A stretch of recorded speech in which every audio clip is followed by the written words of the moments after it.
Welcome to the Silverwood Saga podcast. Follow the story at silverwoodsaga.com. Now, it's time to step back into the forest.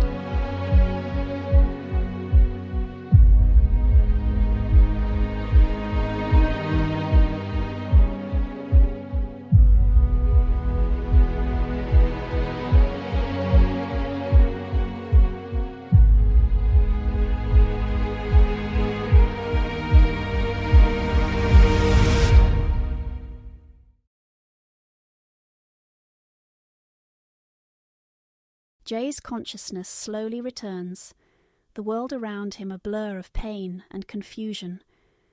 The distant rumble of wooden wheels creaking on uneven ground fills his ears, and he feels the soft sway of movement beneath him. His body aches, a dull, throbbing pain radiating from his side where the knife had pierced him. His eyes flutter open, and the first thing he notices is Sylra lying next to him. Her face is pale but peaceful, her chest rising and falling slowly with each breath. She's still asleep. They're both in the back of a caravan, lying on rough blankets, with the sound of the horses' hooves clopping rhythmically against the dirt road. For a moment, Jay wonders how they got here. His memory of the night before is hazy, filled with shadows and pain. He remembers holding Sylra close, the feeling of her warmth against his chest, the whispered promises he made to her. He remembers the screaming of the men fading, and then darkness. Now the chaos of the previous night feels distant, as if it had been some terrible dream. He tries to move, but the sharp pain in his abdomen pulls him back down, forcing him to stay still. He glances down at his side and sees his wound, hastily bandaged but still fresh. Blood has soaked through the fabric, but it looks like someone had at least tried to stop the bleeding. The caravan continues to roll along, the sounds of nature outside providing a strange sense of calm after the horror they had survived. Jay turns his head slightly to look at Sylra again, her face illuminated by the soft morning light filtering through the canvas cover of the wagon. He watches her sleep, the rise and fall of her chest steady. For now they are safe, but questions swirl in his mind. Where are they heading? Who saved them? And what comes next? Jay, despite the pain in his side, reaches across and gently wraps his arm around Sylra, pulling her close. The movement sends a sharp throb through his body, but he pushes it aside. Somehow, against all odds, they had made it through the night, but most importantly, he had found her. As he holds her, feeling the warmth of her body against his, a deep sense of relief washes over him. The shadows, the chaos, the blood, it all seems distant now, a nightmare left behind on the road. In this quiet moment, none of that matters. All that matters is that she's here with him. Her breathing remains steady, soft, as she lies in his arms. Jay tightens his hold slightly, savouring the moment. He had spent so much time chasing after her, uncertain of whether he would ever find her again. And now she's right here. The caravan continues to sway gently beneath them. He closes his eyes, resting his head against hers, letting the rhythm of the moving wagon lull him into a sense of peace. Jay drifts off into a deep, dreamless sleep, his body finally succumbing to the exhaustion and pain. The rhythmic sway of the caravan and the warmth of Sylra next to him lull him into a peaceful slumber. When he eventually wakes, the pain in his side is still there but dulled, his body stiff from lying still for so long. He blinks a few times, adjusting to the dim light inside the caravan. He shifts slightly and feels Sylra still next to him. He turns his head and finds her already awake, her eyes fixed on him. There's a softness in her gaze, a mixture of relief and guilt. Her face is still pale, but there's more colour now than before, and the bruises that marred her skin seem to be healing. For a moment, neither of them say anything. They lie there, side by side, taking in the quiet. The tension of the past days still lingers, but there's something unspoken between them, something neither had been ready to acknowledge until now. Sylra's lips part slightly, as if she wants to say something, but she hesitates, her eyes searching his face, waiting for him to speak first. Sylra's eyes flicker with something that resembles amusement, though it's weighed down by the gravity of the situation. A small, tired smile tugs at the corner of her lips. Jay, still lying beside her, gives a faint chuckle, though it causes a sharp sting in his side. "I think we ended up in a heap again," he says softly, his voice hoarse but light, trying to ease the tension between them. Sylra's smile grows, though there's a sadness behind it. She looks down for a moment, her fingers nervously fidgeting with the edge of the blanket before she looks back at him, her expression more serious now. "I didn't mean for it to happen. Jay, I thought you were." She stops, her voice cracking slightly before she continues, "I thought you were one of them." The weight of what she did hangs in the air between them, and Jay can see the guilt in her eyes. Jay jests, "I thought elves could see in the dark." Sylra's face tightens, a mix of guilt and frustration. "I can," she says softly, her voice barely above a whisper. "But those men... I was already wounded. I was weak, barely conscious." She glances down at his bandaged side, her voice faltering. "I didn't have time to think. The humans, they attacked me first." Her eyes meet Jay's again, full of regret. "When you came, I was confused, delirious, and I thought you were one of them. I didn't mean to hurt you, Jay. I never would have." Her voice breaks, and she turns her head, ashamed. Jay watches her, the pain in his side forgotten for a moment. He understands now. The attack, the chaos, the fear, everything had been a blur for her, and she reacted out of survival. "The main thing is, you're okay. How are you feeling?" says Jay. Sylra's eyes soften as she looks back at Jay, his words cutting through the guilt she's been carrying. She shifts slightly, wincing as she moves, her hand instinctively going to one of the many slash wounds across her side. "I've been better," she admits, her voice quiet but steady. "A few cuts, bruises, and I think I took a hit to the head, but..." She trails off for a moment, glancing down at their hands resting close together. "I'm still here, thanks to you." She looks up at him, her eyes filled with something warmer now, though still laced with pain and exhaustion. "How about you?" she asks, her voice filled with concern. Jay squeezes her hand. "This is a first for me, never been stabbed before." Sylra gives a small, sad smile, her hand tightening around his in response. "Let's hope it's the last time," she says softly, her eyes still full of regret. Jay winces slightly as he shifts to get more comfortable, but manages a weak chuckle. "Yeah, I wouldn't recommend it. Stabbing. Definitely overrated." Sylra keeps her gaze on him.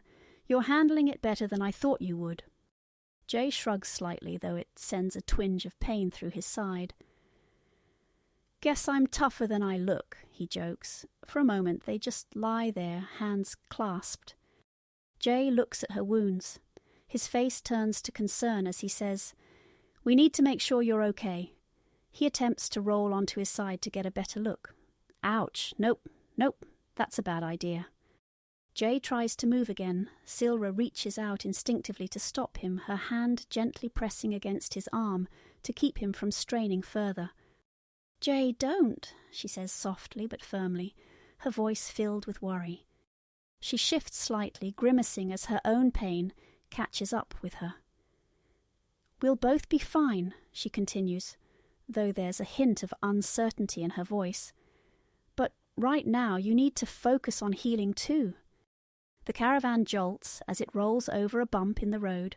Both Jay's and Sylra's face tighten in discomfort. Sylra exhales slowly, trying to steady herself as she glances down at her bandaged torso. "I've been through worse," she adds, though the exhaustion in her voice betrays her. "I haven't. This is pretty much top of the list." Jay tries to joke. She looks back at Jay, her eyes soft but serious. Jay, still attempting to roll, asks, "How badly are you hurt?" Sylra hesitates for a moment, looking down at her body as if assessing the damage. She winces slightly as she shifts to get more comfortable, her hand instinctively brushing against her side, where several bandages cover deep slash wounds. "I've got a few nasty cuts across my side," she says, her voice low. "And my shoulder took a hit, probably when one of those armoured men caught me with their blade. It's not deep, but it really hurts." She moves her fingers to her head, wincing as she touches the spot where she was knocked. "I took a blow to the head too, not sure what hit me, but everything went blurry after that." She sighs, her eyes briefly closing as the memories come rushing back. "They were overwhelming me. I thought I wouldn't make it." Her eyes open again, locking onto Jay's. "But I'll be fine," she adds, trying to reassure him, though her voice is still shaky. "I've survived worse." Jay gently lifts the blanket to check the wound on Sylra's side. His eyes linger on her longer than intended. He's momentarily captivated by the sight of her. His gaze softens as it travels over her, forgetting for a moment the pain coursing through his own body. Sylra raises an eyebrow, her lips pressing into a slight knowing smile despite the situation. Her eyes meet his, and there's a brief, unspoken understanding between them, a mix of amusement and something more. "Jay," she says softly, her tone teasing but not unkind, "you're supposed to be checking the wound, not getting distracted." Jay splutters embarrassedly. "Sorry, you look okay. I mean good. Better than good. The wounds." Sylra's soft smile widens a little. "It's all right," she says, her voice teasing but gentle. "I think I know what you mean." She lets out a small breath, her eyes still locked on Jay's. "Thanks for checking," she adds softly, her voice returning to seriousness. "And for everything last night." Sylra, still lying close to Jay, shifts slightly to get more comfortable despite the pain. Her expression grows more thoughtful, curiosity taking over as she glances at him. "Jay, how did you find me?" she asks, her voice soft but filled with genuine wonder. Jay starts to explain. "Well, I kind of just grabbed my stuff and left." "You left?" she asks, her voice quieter in disbelief. Jay nods slightly, wincing at the movement but continuing. "Yeah, after thinking about it all day, I couldn't shake the feeling that I had made a bad decision by letting you go. So after my shift, I didn't even stop to think. I just went. I didn't know how far ahead you'd be, but I had to try. I got a ride on a caravan, but mostly I walked," he continues, his gaze distant for a moment. "Just following the road, asking about you in every town I passed. Some people had seen you, others hadn't, but I never stopped looking. I didn't know what I'd do when I found you. I just knew I had to." Sylra's expression softens, her eyes glistening with something unspoken as she processes his words. Jay's voice drops slightly as he recalls that night, the memory still fresh in his mind. "One night, I had nothing," he says, his tone softer but filled with the weight of the experience. "I was out on the road in the rain. It was cold, freezing, and I didn't have any supplies. Couldn't even figure out how to light a fire." He chuckles darkly, the sound bitter. "Some survivalist, right?" Sylra's gaze sharpens as she listens, her eyes reflecting concern as Jay continues. "I was losing hope," Jay admits, the memory of that night heavy on his chest. "Then the shadows, they started moving around me. At first I thought it was just the wind or my mind playing tricks, but no, it was them, the same shadows we faced together, like in the ruins. I couldn't run, I don't know how to fight, so I just spoke to them. I was losing hope," Jay admits, the memory of that night heavy on his chest. "Then the shadows." Sylra interrupts him. "Wait, you spoke to them, like in the ruins?" she repeats softly, as if confirming to herself that she heard him correctly. Her hand, still resting near his, moves slightly as if she's about to reach for him but hesitates. "I can't believe you did that, and they let you go." Jay's voice quietens. "I thought if I kept talking and didn't show fear they would leave me alone, and they did. But that wasn't the last time I saw them." Sylra's face tightens with concern, her eyes darkening at Jay's words. The thought of him facing the shadows more than once, alone, sends a shiver through her. "You saw them again?" she asks, her voice barely above a whisper, her brow furrowing deeply. The mention of the shadows always brings a sharp edge of fear to her. Her eyes search his face, her worry unmistakable. "What happened the next time?" Jay explains. "This time I was part of a caravan heading north. We had stopped to make camp. The shadows started to move, like before I thought I would talk to them again. They were looking for fear. Whilst I was talking to them, they sensed the fear of death, the fear of being alone. Humans and an elf. They caught the scent and I followed them. They were coming for you and the humans you fought." Sylra's face pales as she listens to Jay's story. The realization of how close the shadows had come to her, to them, sinks in. Her breathing quickens, and her hand tightens slightly on the blanket. "They were coming for me," she murmurs, her voice trembling as the weight of his words settles. Jay nods. "I was alone, fighting those humans," she whispers as if talking to herself. "I didn't think anyone would come after me, let alone you." Her voice cracks slightly as she meets his gaze again, her eyes filled with sorrow and disbelief. "You saved me." Jay's voice quickens, relaying the urgency. "I ran as fast as I could, an elf by itself, they said. Knowing you could be somewhere up the road, I had to risk it." "You risked everything," she whispers, her voice thick with emotion. She looks at him with wide eyes, the realization that he had chased shadows and death just to find her hitting her harder than she expected. Jay jokes, "I don't have much to risk." "You didn't have to," she says, her voice trembling. I don't deserve that, Jay." Her breath catches in her throat and she reaches out, placing her hand on his chest. "But you came for me anyway." Her touch is light, hesitant, but filled with meaning. She lowers her gaze, ashamed of the burden she feels she has placed on him, but grateful in a way she can't express. Jay confesses with a slight wobble in his voice. "I mean, I had dreamed of catching you in a tavern or something." He smiles. "I didn't expect the welcome you gave me."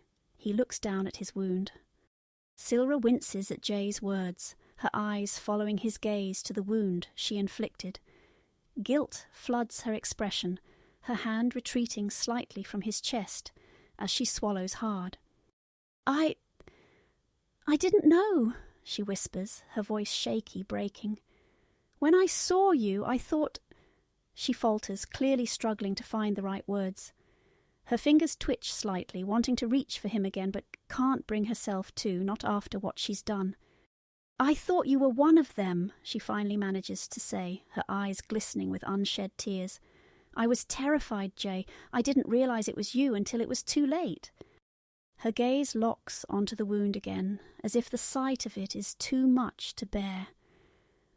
"I'll never forgive myself for that. You came all this way, and I—" She cuts herself off, biting her lip to keep her voice steady. "I'm better than that." Sylra's breath hitches as Jay grabs her hand, the warmth of his touch stopping her in the middle of her spiralling guilt. Her eyes flicker up to meet his, searching for any sign of resentment, but all she finds is his calm presence. With a happiness filling Jay's voice, "Our first date was unique, our second date was unique too." "Unique?" she says softly, her voice almost incredulous. She glances down at their hands, her fingers slowly tightening around his. "A second date?" Her expression softens as she looks at him. Jay says, "If I had to choose between calling it a second date or you gutting me, I think a second date sounds nicer." Sylra's fingers trace lightly along the back of his hand, her gaze never leaving his. Jay goes to say something but stumbles. He blurts out, "Can we do whatever next together, please? Maybe you can teach me to light a fire or something. I got so cold. I don't like the cold." His heart pounds against his chest as he dreads her response. Sylra smiles softly at Jay's request, her eyes filled with warmth. "A third date?" Jay tries to respond, but no words leave his lips. He nods eagerly instead. She squeezes his hand again, this time with more certainty. "I'd like that." A small chuckle escapes her lips as she adds, "And yes, I can teach you to light a fire. Might be useful."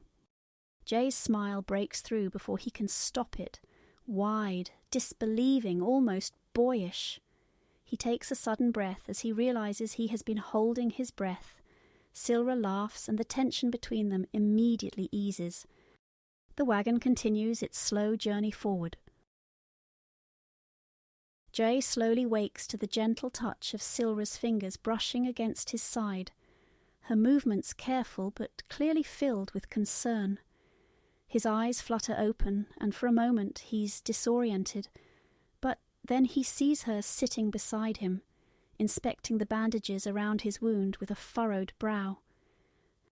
Her expression is tense, and she bites her lip, clearly worried. As Jay becomes more alert, the ache in his side becomes sharper, more intense than before. He can feel the heat radiating from the wound. "Sylra," he mumbles, his voice groggy from sleep. She looks up, her face softening slightly when she sees him awake, but the concern in her eyes remains. "Jay, your wound," she begins quietly, her fingers lightly pressing around the edge of the bandage. "It's not healing like it should. It's hot and infected." Her lips press into a thin line as she carefully rewraps the bandage, trying to keep her hands steady. "We need to do something about this before it gets worse," she adds, her voice tight with worry. Jay reaches for her hand, then passes out. Jay's eyes slowly open again, his body heavy with exhaustion and the sharp ache of his worsening wound. He blinks, trying to focus, and realizes he's overhearing a conversation between Sylra and the caravan master.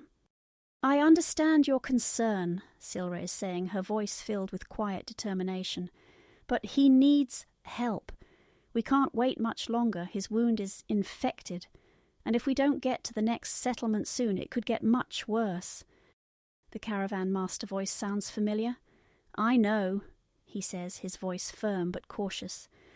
"But pushing through faster isn't going to be easy. The road ahead is risky, and we're already on edge for bandits. I can't jeopardize everyone just to get there a little quicker." Sylra's frustration is clear as she crosses her arms, looking out at the passing landscape.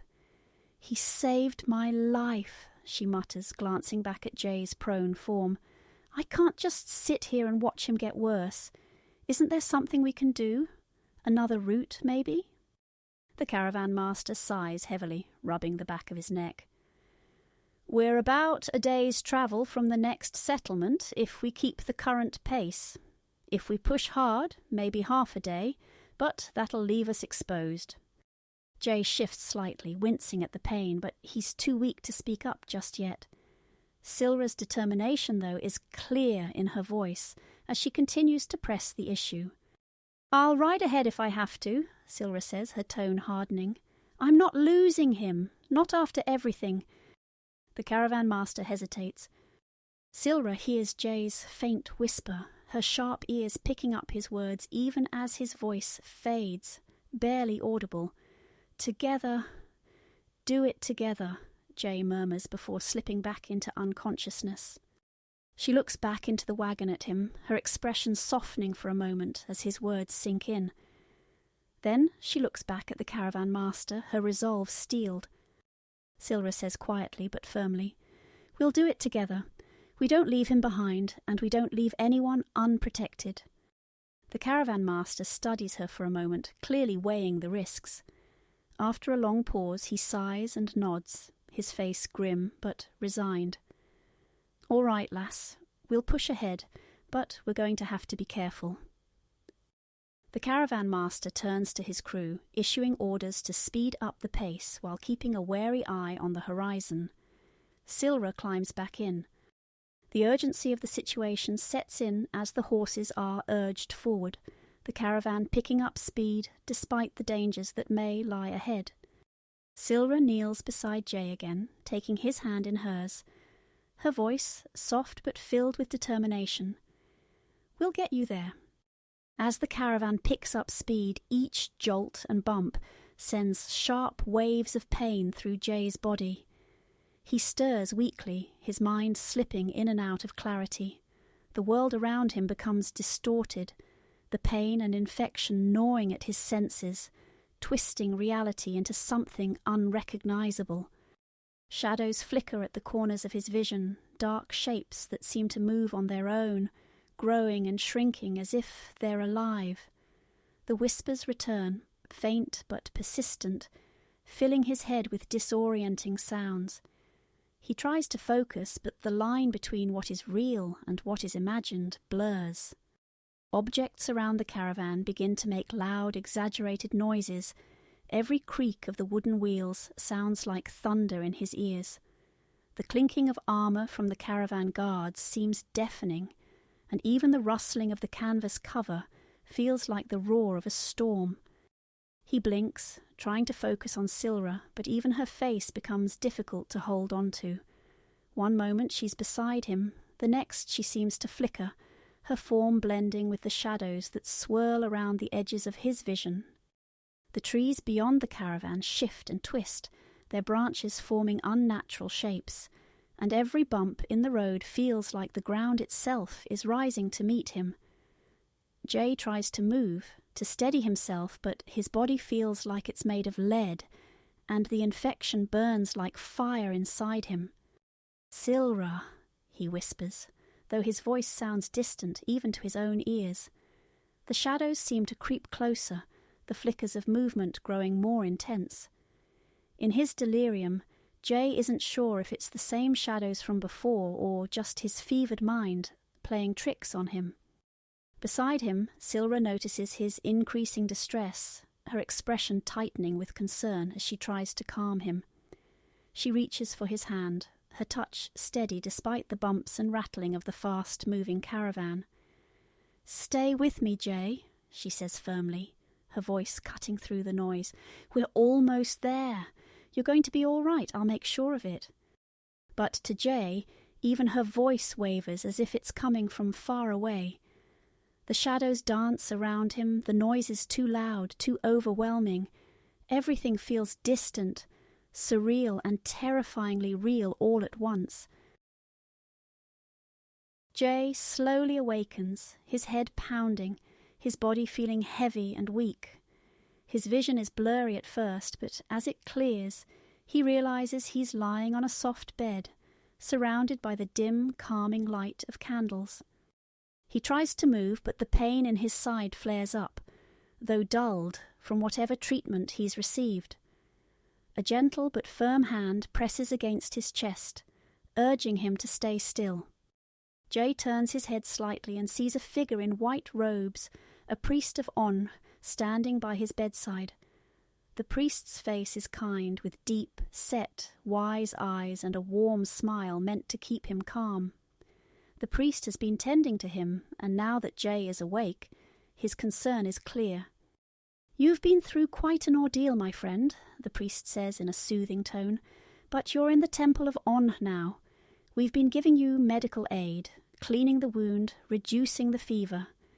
You must stay still and allow your body time to heal." Jay's mind is still swimming with the confusion of his fevered dreams and the rush of the journey. He feels a lingering haze from the infection, but the priest's presence is calming, steadying him. The shadows and distorted sounds that had plagued him earlier feel like distant memories now. "Sylra," Jay manages to croak, his voice weak. The priest nods. "The elf you travelled with? Oh, she's nearby. She's resting, just as you should be. You both made it here in time, though not without challenges." The priest's smile is kind but firm. "Now, please rest. You are safe here, and we'll take care of you." Jay tries to sit up. How's Sylra? She was hurt in a fight." The priest's expression softens as he hears the concern in Jay's voice. "Sylra's wounds were serious, but not as grave as yours. She was treated as soon as you arrived. She's resting now, and her body is healing. She's strong. She'll recover." The priest pulls up a chair and sits down beside Jay's bed. "She's been asking about you constantly as well. I had to persuade her to rest more than once. With a little more healing, she'll be absolutely fine." The priest leans in slightly, his voice calm but firm. "But you, my friend, need to focus on healing as well. You've come through the worst of it, but infection is no small matter. With time, rest, and the grace of On, you will recover fully." Jay looks around the room. "I am not religious. Why would the Temple of On help us?" The priest smiles gently, as though he's heard the question many times before. "It's not uncommon for travellers to ask that," his tone warm and patient. "You don't need to be religious for the Temple of On to offer aid." He pauses for a moment, letting Jay's question settle before continuing. "The teachings of On guide us to help those in need, regardless of their faith. On is the god of life and balance, and we believe that by restoring health and offering healing, we keep the world in harmony. Whether you worship On or not, your life has value, and it's our duty to protect and heal when we can." The priest's eyes are calm, full of conviction. "You were in danger. We saw the need and we acted. That's all there is to it." He leans back slightly, giving Jay space to process the answer. "Besides," he adds with a small smile, "it was your companion who made sure you both received help. She didn't leave your side until she knew you were safe here." The priest stands, smoothing his robes. "So rest, my friend. You are here because you need to be. And we'll continue to care for you until you are strong enough to go on your way. No strings attached." "No strings, I like the sound of that," Jay thinking back to the caravan he travelled with, and the caravan that brought us here. At the mention of the caravan, the priest's expression grows thoughtful. "The caravan that brought you here stayed briefly to ensure you both were safe. They left not long after, heading north as planned. They were concerned for you both, but couldn't afford to linger with their own journey ahead." He pauses, then adds, "They did leave a message, though. The caravan master wanted you to know they're grateful for your help on the road. They said if you ever cross paths again, you'd be welcome to travel with them." The priest stands, placing a gentle hand on Jay's shoulder. "Rest now, I insist. Your body needs to heal, and your mind needs clarity." Jay starts to pull himself out of bed, and with an eager voice, "I will, but can I see her? Just for a bit?" The priest gives Jay a compassionate smile, understanding the urgency in his request. "Of course," he says softly. "I'll bring her to you." He rises from his seat beside Jay's bed, smoothing his robes before heading toward the door of the small room. Before leaving, he glances back at Jay. "But just for a bit. You both need rest to heal properly." Jay says, "Thank you." Then the priest quietly exits the room, leaving Jay to the soft glow of the candlelight and the gentle rustle of the temple's peaceful atmosphere. It isn't long before the door creaks open again, and Sylra steps through, moving slowly, still weakened from her own injuries. Her eyes immediately find him. A soft smile tugs at the corners of her lips as she approaches the bed. "You're awake," she says, her voice filled with relief.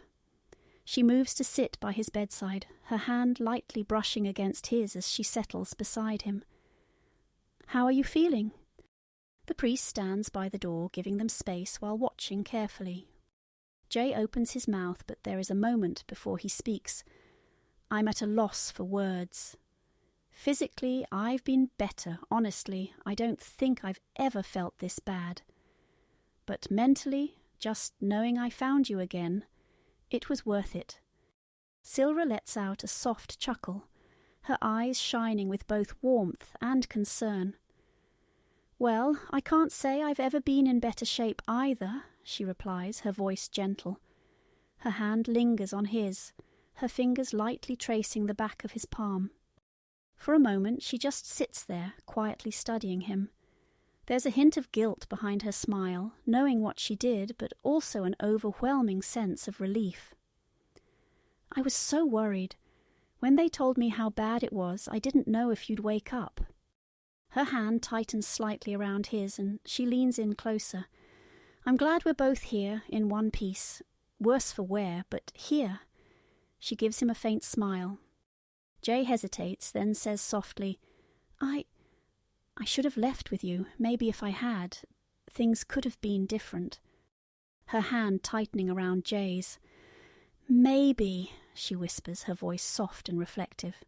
But we can't change what happened, Jay. You made the choice you thought was right at the time. She shifts closer, her gaze steady and full of warmth. You can't keep looking back and wondering, what if? What matters is what we do now. Her thumb brushes across the back of his hand. I'm going to help you get better, then we will see about what happens next, she adds, her voice barely above a whisper. What's next? Jay says with uncertainty. I'm not really sure what we did that night at the ruins. Sylra's eyes flicker with unease at Jay's mention of the night at the ruins. She glances quickly toward the priest standing by the door. Her hand tightens slightly around Jay's, and she forces a soft, tired smile. What's next? She echoes, her tone light, but with a hint of playfulness.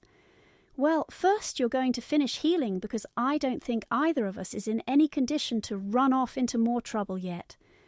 She leans in slightly, lowering her voice as if sharing a secret. And after that, maybe I'll teach you how to light a fire properly like I promised. Her eyes sparkle with a hint of mischief. You'd be surprised how useful that skill is. The priest watches from the door, his expression unreadable, but Sylra's subtle shift in tone and subject makes it clear she's avoiding the deeper topic, for now. Jay says with a smile, I'd really like that. Good, she says, her voice warm and sincere. Her eyes holds his for a moment longer before glancing away, her expression relaxing. We'll start with fire-building lessons and work our way up from there, she adds, her tone lighter. But first you rest and heal. I'm not having you hurt yourself while trying to impress me. The priest, sensing the shift in mood, offers a quiet nod from the door. I'll give you 2 more time together, but don't push yourselves, he says softly before stepping out of the room, leaving them in the quiet calm of the temple. Sylra watches him leave, then turns back to Jay. Her expression hardens. We'll figure it out, she says quietly, but please don't mention the shadows in front of others. Caught off guard, Jay just nods, then he looks around confused. Where are my clothes? Sylra's eyes flick to Jay's blood-stained clothes hanging over the chair, and he follows her look. Right, he mutters. Guess those didn't survive the day. I could try washing them. They are not too bad, I think. They only have a couple of rips. Yeah, those clothes are not coming back from the dead, she says with a small, sympathetic smile. Looks like you're going to need a new set once you're back on your feet. She gently brushes a strand of hair behind her ear, then adds, Don't worry, we'll sort it out. Maybe we can even get you something a bit more durable. Her smile turns playful. New clothes, a fire-making lesson, and maybe a little treat, if you're lucky. Jay's smile stretches across his face. I look forward to it. She squeezes his hand again, her eyes never leaving his. Jay rests his head on Sylra's hand, her warmth offering him comfort. The tension in his body eases.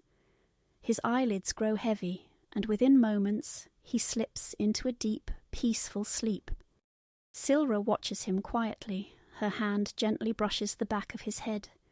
She sits there in silence, content to let him rest, her gaze filled with a quiet sense of relief and gratitude. The flickering candlelight casting soft shadows in the safety of the temple no longer seems so threatening.